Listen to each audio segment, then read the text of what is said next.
Salut à tous, c'est Pang de la chaîne, bienvenue sur cette vidéo qui aujourd'hui va continuer notre FAQ de l'hypnose. Aujourd'hui la question est, qu'est-ce que l'hypnose?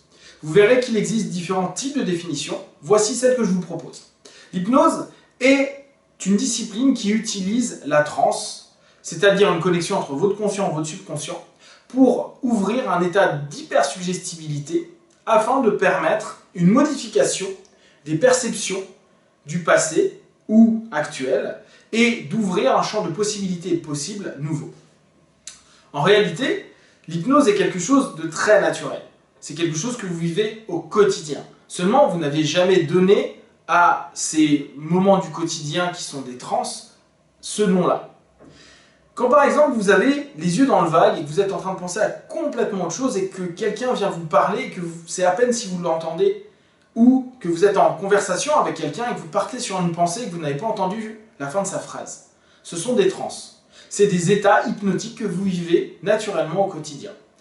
Quand vous allez au cinéma ou vous lisez un livre, que vous êtes en train de vivre une émotion que ce livre ou ce film est en train de vous proposer, vous entrez dans un état hypnotique. C'est-à-dire que la réalité, votre logique, va très bien comprendre que ce n'est qu'un film ou ce n'est qu'une fiction à un moment donné. Pour autant, votre imaginaire, votre subconscient, est en train de vous proposer des émotions que vous avez vécues, que vous connaissez. Ça va rappeler des choses et il va vous les faire remonter à la surface, ce qui va vous entraîner peut-être du rire, des larmes ou de la peur. Cette réaction-là est due à un état de transe. Vous allez vous rendre compte qu'en fait, au quotidien, vous êtes énormément en transe. Seulement, bien sûr, c'est pas pour autant que on vous fait faire ce qu'on veut. Bien sûr que non. C'est des transes qui sont fermées. C'est des transes qui vous appartiennent à 100%. Et parfois, il est même difficile de vous connecter à ce moment-là. Quand vous êtes au ciné et que vous êtes en train de vivre une émotion, si le gars à côté est en train de parler, vous n'en avez rien à faire.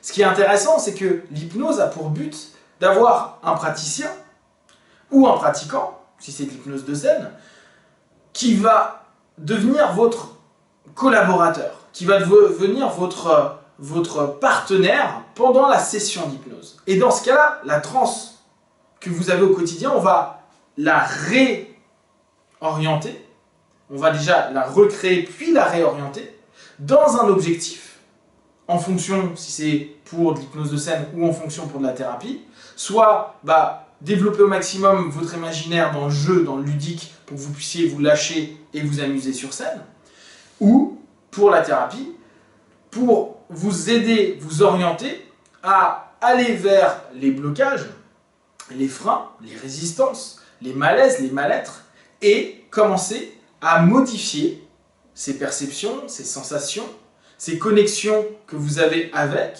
afin d'amoindrir l'impact sur votre vie, voire créer un changement de ces éléments dissonants à l'intérieur de vous et de vous permettre dès lors quelque chose de plus positif, plus ouvert et une évolution dans votre psyché, dans votre physique également, parce que l'hypnose touche à la fois le mental et le corps.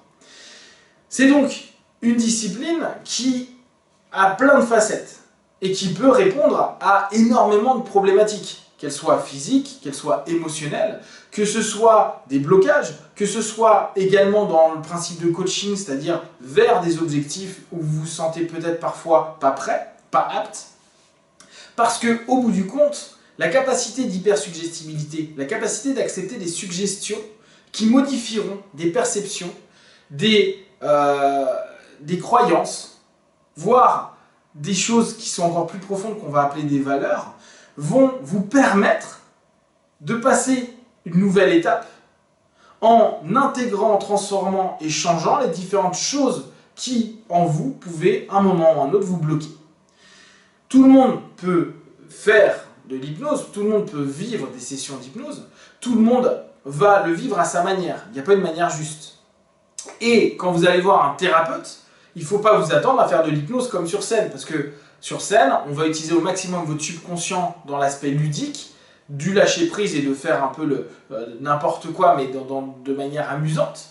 Alors que quand on va être dans la thérapie, on va demander à votre aspect subconscient imaginaire d'être très focalisé sur des choses qui peuvent émotionnellement vous toucher, vous lier à des parties de votre passé pour faire émerger des problématiques qui vont être petit à petit transformées et corrigées au travers des suggestions et de l'autosuggestion, parce qu'il n'y a jamais de suggestion extérieure qui est supérieure à la nôtre.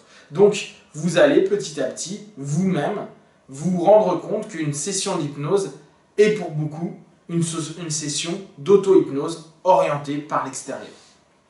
Si vous avez des remarques, des questions, partagez-les sur Facebook, YouTube, j'y répondrai le plus rapidement possible. Et comme d'habitude, ne prenez que ce qui est bon et juste pour vous. Be One.